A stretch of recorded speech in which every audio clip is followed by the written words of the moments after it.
Hello everybody, welcome to the video. My channel name is College Football Frenzy, and today I'm going to be talking about Texas Christian University, their 2020 football schedule, also known as TCU. TCU last year, they only went 5-7 and were not bowl eligible. It was a big disappointment last year. You know, in past years, TCU has been a very good team, a possible playoff contender, but this past season, it was a tough season for the Horned Frogs. A disappointing season that I don't think many people saw coming. So it was not a great season last year. For this upcoming season, they're going to be looking to bounce back. Already looking at their schedule. It's definitely tough. There's a lot of hard games on there. There's definitely going to be a lot of big tests that will decide this TCU season. So I think it's a very intriguing schedule. Without further ado, let's get into it right away. Start with California.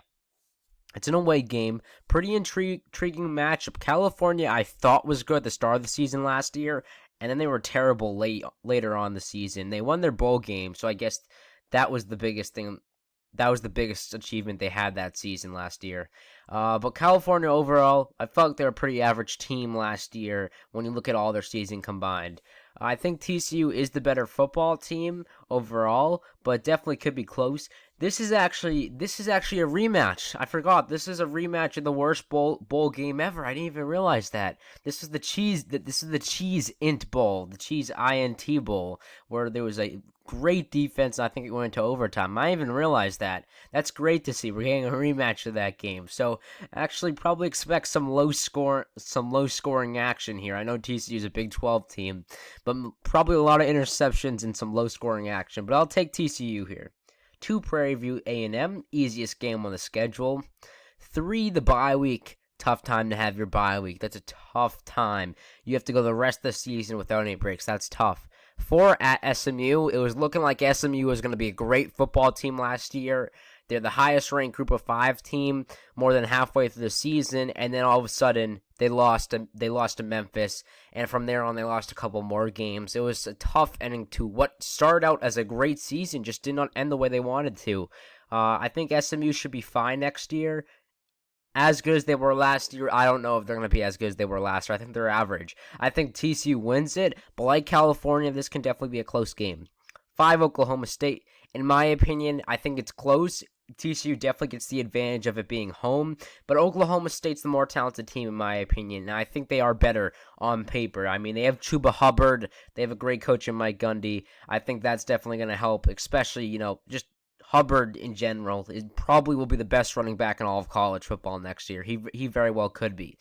So I definitely think it's going to be hard for TCU to stop him. I'm going to take Oklahoma State here. 6, at West Virginia. TCU played West Virginia the last week of the season last year. They needed a win against the Mountaineers to be bowl eligible, and they absolutely blew it. They blew it. They lost to West Virginia by, I think, 3. So that was a tough ending to the season for them.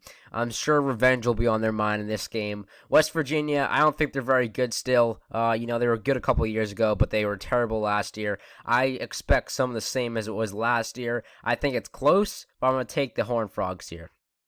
7, Kansas State, intriguing matchup. I think they're both pretty equally skilled.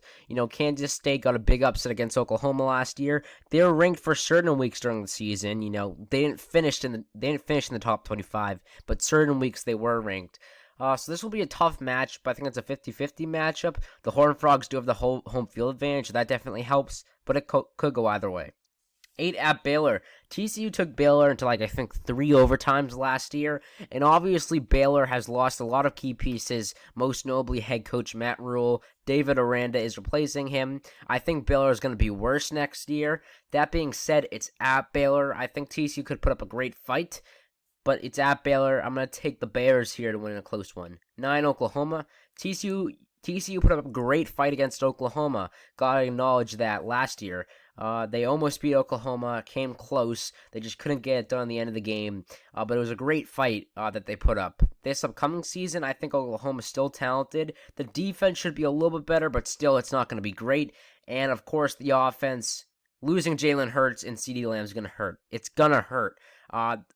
That being said, they still have Spencer Rattler coming in under Lincoln Riley's system. He should be a pretty good quarterback. So I think Oklahoma is worse than they were last year, but still pretty good. I think it's close, but I got to take the Sooners here. 10 Iowa State, another tough game. This is a team I think that's going to be in the top 25. It could really go either way, in my opinion. I really think Iowa State has the talent to challenge teams like Oklahoma State and Texas in the Big 12. So this is going to be a tough game for TCU. They do get them at home, but this one's another game, like maybe Kansas State, that could go either way, in my opinion. At Texas, they beat Texas last year. I think the Longhorns are going to be a lot better though, and it's at Texas. Gotta acknowledge that. I mean, great. They have crazy fans, obviously. On top of that, very talented Sam Ehlinger's experience now. They have a top 10 recruiting class, I think, or at least a top 15 recruiting class. And of course, great offense. I'm taking the Longhorns here. And their last two games against Texas Tech and at Kansas, those, in my opinion, are the worst two teams in the Big 12. They should be easy W's. So overall, analyzing the schedule, there's a lot of close games. TCU is really unpredictable, in my opinion, because we've seen that they can be great, and we've also seen that the last 2 years they weren't very great. So they're a very unpredictable team. I think they have tons of close games. That whole stretch from at SMU to at Texas, those are unpredictable, really. Every single one of them, they have a chance, but every single one of them, they also have a good chance of losing. So overall, averaging out the schedule, I have them at 7-5 right now. I think you got the loss to Oklahoma and Texas, and I think you split some other games on that schedule. Maybe it's at Baylor. I think Baylor could be the loss. I think Oklahoma State maybe, and maybe it's at SMU or Iowa State or something like that, or even at California early on. But I have them at 7-5, and that's an improvement. That's a 2-game improvement. So overall, they're definitely improving. But right now, I just feel like their schedule is too tough. The bye week definitely hurts them at week 3. That's way too early. And I understand a lot of Big 12 teams have the bye week early on, but still, that hurts a team. But yeah, that is it for now, guys. Thank you for joining in. Please make sure to like and subscribe. I would really appreciate it. Give me different ideas that you would like me to do for content. I have plenty of ideas, but if you guys want to see something, I can always do something different. But yeah, that is it for now, guys. Thanks for joining in. Please recommend this to anybody else who might be interested in college football.